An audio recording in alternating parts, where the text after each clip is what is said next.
there's a question that's come, it's important, so I'll try and tackle it inshallah ta'ala. In terms of the hands of Allah, if someone says that it means that Allah is taking the space and is limited, I think what this question basically, there's one of the major issues that the Ahlul Bidah, that they bring, and this is like a big topic in itself.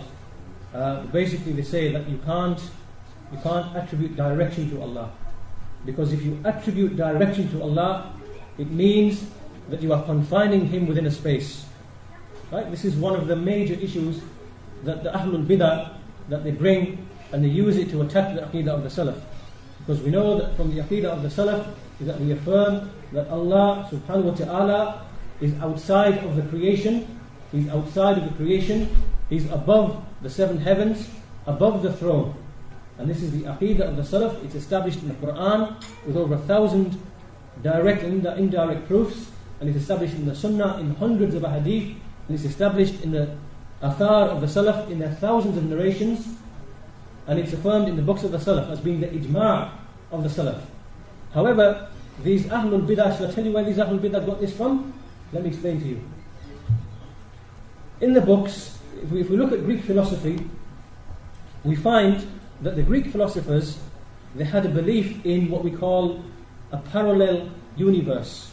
Right? So they believed that there's this creation, that there's this existence here that we are living in, and in this existence we have, for example, physical manifestations of like mercy, and we have like certain qualities and characteristics.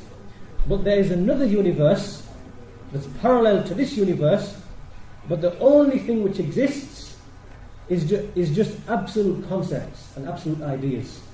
In that universe, there's no like measurements, there's no height, there's no breadth, there's no width. All the things in that universe are not measurable. There's only the absolute concept of justice.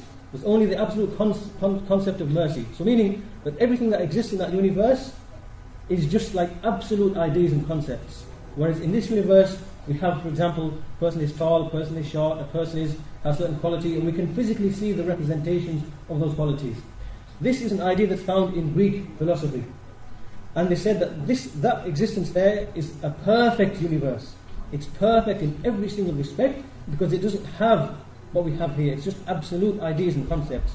So now when these books were translated, as we said in the lesson the other day, that these books of the Greek philosophers were translated, and then the Mu'tazila came across these books and they thought, wait a minute, this stuff is good because it will help us to support our rejection of Allah's attributes. And when these books came into the Ummah, it's then that the Mu'tazila specifically, they began to gain strength in the argument, and also because of political reasons they spread as well. But basically, all of these arguments that we see here, that we find in the books of these innovators, that's where the origin is. So what they then started doing is, what they then said was, wait a minute, Allah, when we say that Allah is described with mercy, it's just the word mercy, right? It can't have any meaning behind it, because if we were to affirm that, then we would be affirming that which we find in the creation, right? But the angle from which they're coming from is from the angle of the Greek philosophers. That's where they're coming from. And then they apply this to all of Allah's names and attributes, right? Because they said we can't say Allah is in a direction, because it means that we are limiting Him, right? We can't say that. We can't say that Allah loves or is pleased or whatever. So basically then they went through the whole of Allah's names and attributes and then began to apply the same things.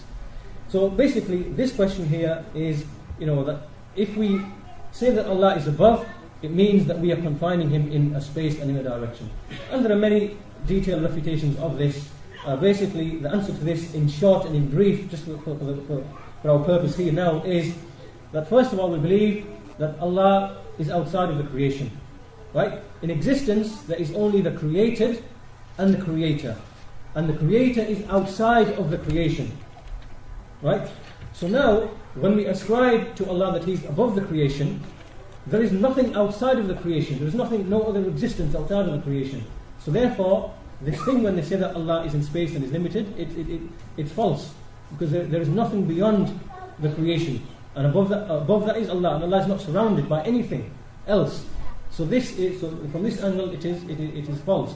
Secondly, direction, it can only be said within the creation. Like for example, if I held this phone in the middle of this room and I can say this phone, it has a left, it has a right, it has a top, it has a bottom. The direction is in relation to this form.